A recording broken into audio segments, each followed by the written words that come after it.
आळूवडी. आळूवडी करण्याचे अनेक प्रकार आहेत. प्रत्येकजण शालो फ्राय करून करतात, तळून करतात किंवा अशासुद्धा आळूवड्या बिना तळता सुद्धा छान लागतात. प्रत्येकाची आळूवडी करण्याची पद्धत ही वेगळी असते. चला, ही आजची पद्धत आहे ती माझ्या मम्मीने जसं सांगितले तसंच, म्हणजे आईनं सांगितले तसंच मी ही आळूवडी तयार केली आहे.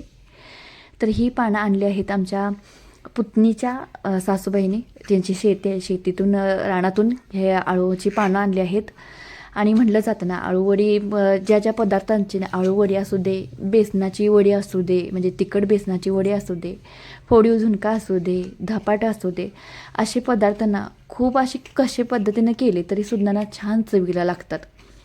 तर करण्याची पद्धत ही वेगळी असते. आणि ह्या वस्तूंना ना लसणाचं जास्त प्रमाण लागतं किंवा जिरे तीळ असे घातले ना, वस्तू मिरची जास्त घातली ना तर त्याचा वेगळाच असं चव छान लागत असते, अगदी गावरान पद्धतीनं बरं का. तर हे आळूची पानं घेतली आहेत, स्वच्छ पाण्यानं 2-3 वेळा धुवून घ्यायची आणि हे घालून घ्यायची पाण्यामध्ये, म्हणजे जर अशी ताजी होतात. तर 2 दिवस झालं तर आणली होती आणि आज होळीचा सण असल्यामुळं सणा दिवशीच ही पोळीबरोबर भजी करण्यापेक्षा हे आळूवडीच करायचं असं ठरलं माझं. तर काय केलं, हा मसाला कशा पद्धतीने करायचा आळूवडीमधला. लसूण घ्यायचा भरपूर, आलं घालायचं, त्यामध्ये चिंच घालायची थोडीशी आणि मिरच्या आहे त्या आपल्या आवडीनुसार घालायच्या बरं का.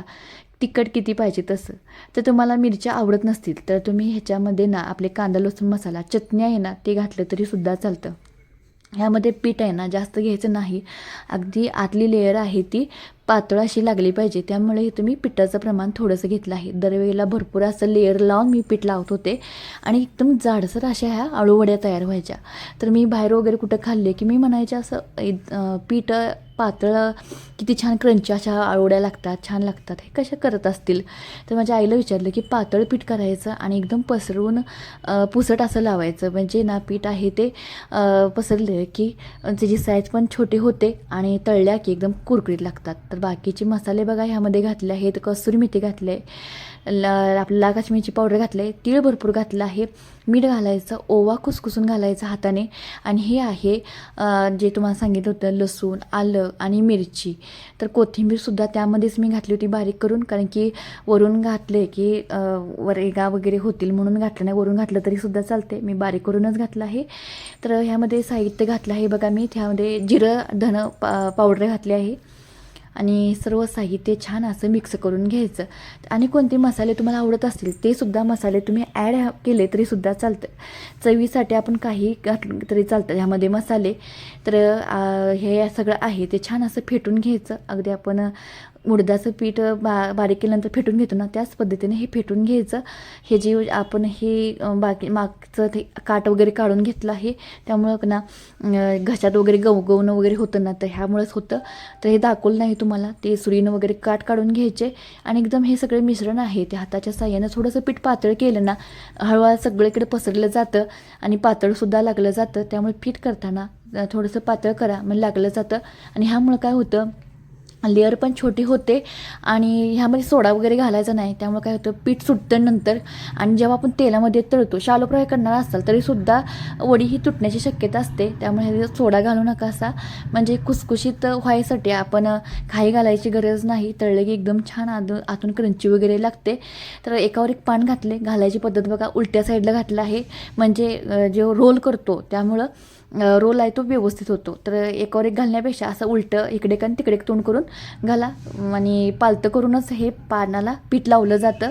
तर जे तिखट झणझणीत आणि वेगळं क्रंचीपणा आणि तीळ भरपूर घालायला विसरायचं नाही. तिळामुळं ना ह्या वडीला ना खूप म्हणजे चवीची लेवल जरा पुढची जाते. अशा पद्धतीने रोल करून घ्यायचं. बघू शकताय असे पदार्थ करताना घरामध्ये आजीबाई असल्या पाहिजेत बरं का.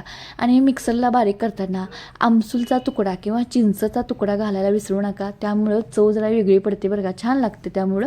तर अशा पद्धतीने असे 4 रोल झाले आहेत. 2 केले होते, म्हणजे एकावर एक 2 पानं घातले होते, काही वेळेला 3-3 4-4 पानं घालून सुद्धा रोल केले जातात. तर मी जरा अशा छोट्या म्हणजे लेअर पाहिजे होत्या मला आणि सदस्यसुद्धा घरामध्ये खाण्यासाठी भरपूर होते, त्यामुळे मी क्वांटिटी जास्त वाढवली आहे इथं. पानांचे 2-2च पाने केले आहेत, म्हणजे ते देताना 2-2, 3-3 अशा वड्या घातल्यात असं वाटावं म्हणून इथं असं केलं आहे मी. तर तुम्हाला 3-3, 4-4 पानं तुम्ही एकावर ठेवून तुम्ही वाफवून घेतलं तरी चालतं. तर हे आहे ते मीडियम फ्लेमवर 20 मिनटं वाफवून घ्यायचं, म्हणजे आतील पीठ छान असं वाफवलं जातं. आणि सुरीच्या साह्यानं बघायचं शिजले का. क्लीन आपली सुरी निघाली की समजायचं या अळूवड्या आहेत ते शिजले आहेत. लगेचच कापायची गडबड करायची नाही, थंड होऊन द्यायच्या. थंड झाल्या की आपोआप छान असं क्लीन सुरी होते. अशा पद्धतीने हे कट केलं जातं. तर बघा थंड झाले आहे, आणि थंड झाल्यानंतर बघू शकताय कशा पद्धतीने कट होत आहे. तर तुम्हाला मोठ्या पाहिजे असेल, तुम्हाला सांगितलं होतं 3-4 पानं घालून तुम्ही हे वापरून घेतलं चालतं. आणि बघा किती छान सुंदर अशा ह्या वड्या तयार झाल्या. चवीला खूप छान झालत्या, अगदी मागून मागून खात होते. माझ्या लहान मुलाचं सुद्धा आवडल्या, सासूबाईला पण आवडल्या, कारण की करताना गरम गरम आसपासला होत्या, त्यामुळे प्रत्येकाला ते कुरकुरीतपणा किंवा झणझणीत असं खाताना सांगत होते. कारण की आज माझा उपवास असल्यामुळे मला खाता आले नाहीत. अशा सगळ्या अंदाजच घातले आहे मी ह्यामध्ये मसाले, पण छान सुरेख झालत्या. तर काय करायचं, तेलामध्ये आपण तळून घेणार आहोत, किंवा शॅलो फ्राय तुम्ही पॅनमध्ये थोडंसं तेल घालून आलटीपलटी करून भाजून घेतल्या तरी चालतात. पण दरवेळेला मी शॅलो फ्राय करते, आज पहिल्यांदाच मी ह्या वड्या तळून घेत आहे. त्यामुळं तळलेल्या वड्या अशा म्हणल्या तरी सुद्धा चालतं. कुरकुरीत होतं तळून घ्यायचं. गॅस लो ते मिडियम करूनच तळून घ्यायच्या. हाय फ्लेमवर फक्त वरचा आहे ते कोटिंग लाल होतं, आतून कच्च्या राहिल्या जातात आणि कुरकुरीतपणा राहत नाही, मऊ होतात. नंतर कुरकुरीत राहण्यासाठी एकदम लो आणि मिडियममध्ये भाजून घ्यायच्या, एकदम क्रंची राहतात. ह्या वड्या आहेत ना, तुम्हाला सांगतो चांगल्या कुरकुरीत तळून घेतल्या की 3-4 दिवस टिकल्या जातात बरं का. कारण मध्ये लसूण वगैरे घातला आहे, पण तळल्यानंतर ना सगळंच कसं व्यवस्थित असं भाजून निघतं आणि कुरकुरीत राहतं. आणि तुम्हाला कुठेतरी जायचं असेल फिरायला वगैरे, तर तुम्ही हे तळून नेलं तरी चालतं, किंवा तळण्याऐवजी असेच रोल कुठेही नेले तरी चालतात. तिथं गेल्यानंतर दुसऱ्या गावाला तळून घेतले तरी चालतात. अशी सुद्धा रोल खूप सुंदर चवीला लागतात. पण आपल्याला कसं जास्त एक्स्ट्रा ऑर्डिनरी खायची सवय लागली आहे, त्यामुळे इथं तळून घेतलेत कुरकुरीत.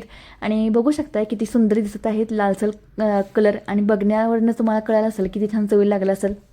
त्यावरून गार्निश केलं आहे मी, बघा कढीपत्ता घातला आहे कुरकुरीत तळून. ह्यावर ऑप्शनल आहे सगळं हे, बाकीचं मी जे नटापट्टा केला आहे तो लाल तिखट घातला आहे, आणि चाट मसाला घालून वरून थोडंसं तीळ घातलं आहे. बघा किती छान गार्निश करून घ्यायचं, आपल्या आवडीनुसार गार्निश करायचं.